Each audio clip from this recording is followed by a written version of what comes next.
Hello everyone, hi this is Simran. Class 9 का हम लोग अपना बायोलॉजी का सेकेंड चैप्टर कर रहे थे, that is fundamental unit of life, cell. और जिसके अंदर हम लोगों ने प्लाज्मा मेम्ब्रेन स्टार्ट किया था और हम लोगों ने उसके बारे में कुछ इंट्रोडक्शन की थी। आज हम उसके फंक्शन करेंगे। ये बेसिकली दो फंक्शंस परफॉर्म करता है। पहला फिज़िकल एक्टिविटीज़, दूसरा बायोलॉजिकल एक्टिविटीज़। फिज़िकल एक्टिविटीज़ में दो इन्वॉल्वमेंट होती हैं, एक डिफ्यूजन की और दूसरा ऑस्मोसिस की। और बायोलॉजिकल एक्टिविटीज़ में एक्टिव ट्रांसपोर्ट और एंडोसाइटोसिस। ये जो डिफ्यूजन और ऑस्मोसिस है ये किस लिए होता है, ताकि for the intake of some substances, कोई भी कुछ भी सब्सटेंस को इनटेक करने के लिए, अपने अंदर लेने के लिए, सेल मेम्ब्रेन के अंदर लेने के लिए, राइट। और जो एक्टिव ट्रांसपोर्ट है और एंडोसाइटोसिस है ये परफॉर्म करते हैं, ये जो है ये परफॉर्म होता है बाय द प्लाज्मा मेम्ब्रेन, या फिर हम ये कह सकते हैं सेल मेम्ब्रेन।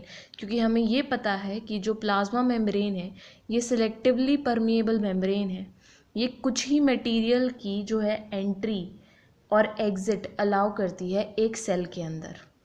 ठीक है, तो सबसे पहले हम देखते हैं डिफ्यूजन क्या होता है। डिफ्यूजन आप लोगों ने देखा होगा कि जब भी आप घर पर जाते हैं, एंटर करते हैं, and if your mom is cooking, अगर आपकी मम्मा खाना बना रही हैं तो सारे घर में ना उस खाने की खुशबू फैल जाती है और आप लोगों को आइडिया गेस लग जाता है कि आज मम्मा ने ये बनाया है, राइट। वो किस लिए होता है, वो खुशबू फैल जाती है, इवनली फैलती है।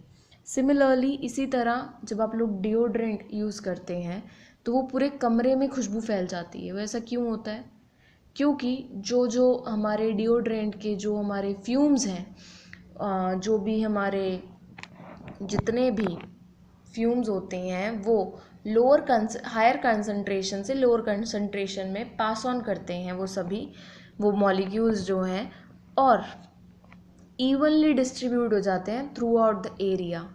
ठीक है, ताकि आप कोई भी कॉर्नर में जाएं आपको इवनली उसके बारे में एसेंस हो जाए। तो इसलिए डिफ्यूजन क्या है, diffusion is a spontaneous movement of a molecule from a region of higher concentration to the region of a lower concentration until uniform concentration is finally achieved। जब तक यूनिफॉर्मली कंसंट्रेशन जो है, यूनिफॉर्म कंसंट्रेशन जो है वो होना चाहिए through out the area. Diffusion जो होता है ये गैसेस में ज़्यादा होता है as compare two liquids and solids. Solids और लिक्विड से ज़्यादा जो है डिफ्यूजन वो गैसियस स्टेट में शो होता है, राइट। नेक्स्ट आता है हमारा ऑस्मोसिस।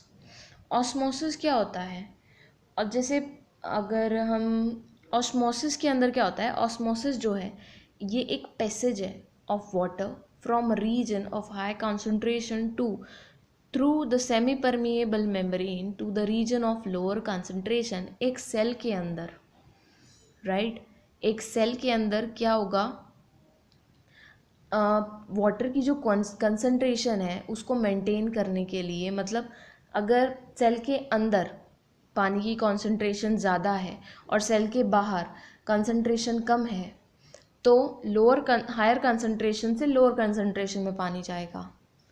ठीक है, अगर इवनली है तो कोई मूवमेंट नहीं होगी। अगर बाहर ज़्यादा है कंसंट्रेशन पानी की और अंदर कम है तो क्या होगा, बाहर से अंदर आएगा। ठीक है, अगर आपने कभी देखा हो ना, जो हमारे रेजिन्स होते हैं, रेजिन्स को हम सिंपल लैंग्वेज में, हम कॉमन लैंग्वेज में बोलते हैं दाख, या फिर आप ये बोल सकते हैं दाख ही बोलते हैं वैसे उसको कॉमन लैंग्वेज में। उसमें क्या होता है, रेजिन्स को जब आप पानी में डिप करते हैं, रेजिन स्टार्टिंग में बहुत वो होते हैं, सुखड़े से होते हैं। जैसे आप उन्हें पानी में डिप करते हैं कुछ टाइम बाद देखते हो वो स्वेलो हो जाते हैं, क्योंकि जो पानी की क्वांटिटी है रेजिन के अंदर वो कम होती है एज़ कम्पेयर टू आउटसाइड। ठीक है, तो क्या होता है, पानी सोख लेता है resin through it's selectively permeable membrane. जब बाहर और अंदर दोनों जगह बराबर कॉन्सेंट्रेशन होती है तो कोई इफेक्ट नहीं होता, राइट।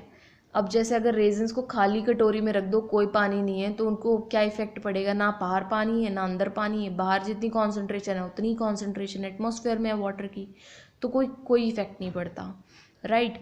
और जबकि अगर हम जो वो स्वेलो हो गए थे रेजिन्स, पानी में से हमने जो पानी में जब हम डाले थे वो स्वेलो हो गए थे, उन रेजिन्स को आप खाली कटोरी में रखोगे तो वो जो पानी है उन रेजिन्स का वो बाहर निकल आएगा, क्योंकि रेजिन्स के अंदर ज़्यादा क्वांटिटी है वाटर की एज़ कम्पेयर टू आउटसाइड। तो वो हायर कंसनट्रेशन से लोअर कंसनट्रेशन में पानी मूव करेगा। So this happens. इसी तरह सेल के अंदर होता है, जो हमारी प्लाज्मा मेम्ब्रेन होती है वो सेमी परमिएबल मेम्ब्रेन होती है जिसके थ्रू वाटर की मूवमेंट होती है। जब हमारा जो है मीडियम का जो कॉन्सेंट्रेशन है अराउंड द सेल के अराउंड जो मीडियम है उसके अंदर जो वाटर की कॉन्सेंट्रेशन है और सेल के अंदर जो वाटर की कॉन्सेंट्रेशन है दोनों बराबर हैं, तो आइसोटोनिक सॉल्यूशन, कोई मूवमेंट नहीं होगी, ठीक है।